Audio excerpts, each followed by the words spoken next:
Good morning to the honorable judges and audiences. My name is Clarin Ensign Cleophas. I am from Politeknik Kota Kinabalu, Sabah. Today I am going to tell you a story titled Rumpelstiltskin. Once there was an old miller who was poor but who had a beautiful daughter. Now it happened he had to go and speak to the king in order to make himself appear important. He said to him, "I have a daughter who can spin straw into gold." The king said to the miller, "If she is as clever as you say, bring her tomorrow to my palace and I will put her to the test." When she was brought to him, he took her into a room full of straw, gave her a spinning wheel and a reel, and said, "Now set to work. If by tomorrow morning you have not spun all this straw into gold, you must die." He then locked up the room and left the girl alone in it.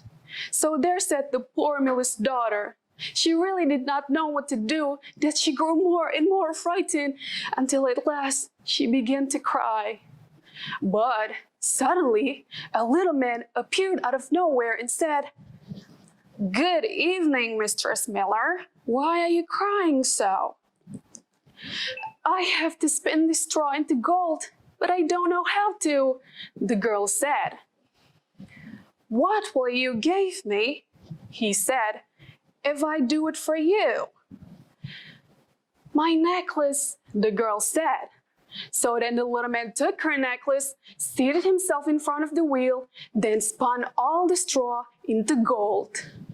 By daybreak, the king was already there, and when he saw all the gold, he was astonished and delighted.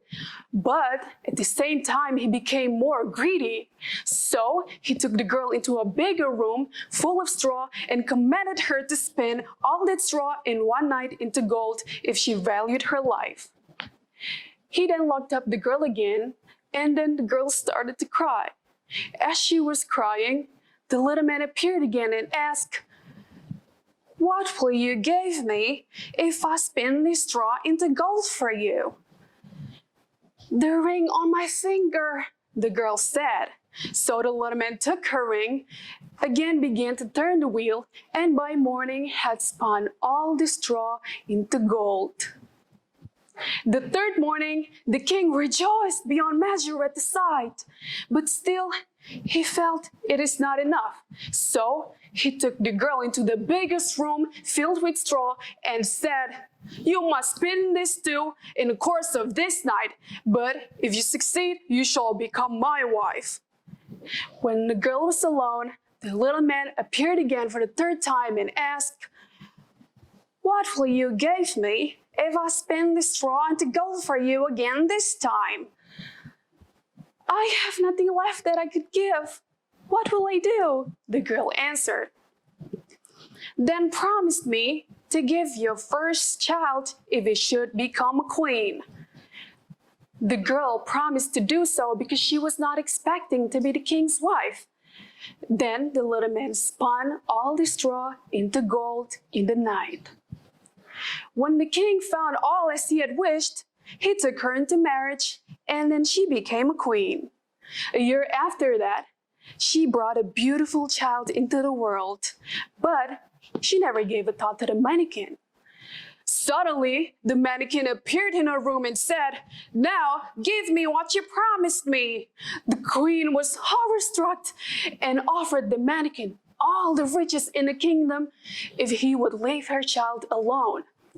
But to that, the mannequin said, "No, something alive is dearer to me than all the treasure in the world." The queen began to lament and cry so that the mannequin pitied her. "I give you 3 days, he said. "If by that time you find out my name, then you shall keep your child." Then he disappeared. So the queen thought the whole night of all the names she had ever heard. She also asked around the neighborhood of all the names of the people there. On the 3rd day, she sent her servants all over the country to get all the possible names of the people. But deep inside the wood, the servants found a little man dancing and singing happily in front of a fire.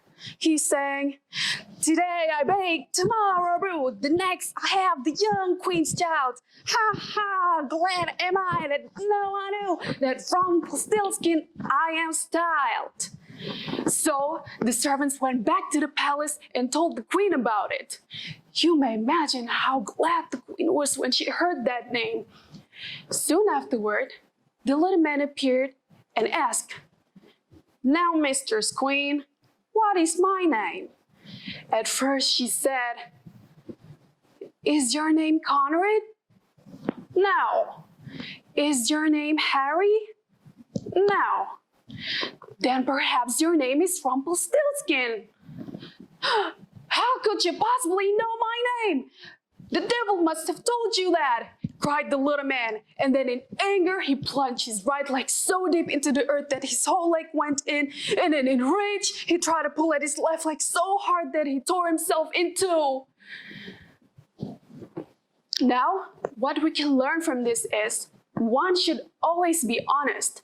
Unlike the miller who lied about his daughter having the ability to spin straw into gold, his lie resulted in his daughter getting captured by the king and getting put under the threat of death to spin straw. Other than that, we should not boast about our ability with excessive pride. Rumpelstiltskin was seen bragging about what he's done and who he is. That was how the queen found out his name, saved her child, and at last Rumpelstiltskin destructed himself. And with that, I end my story. Thank you.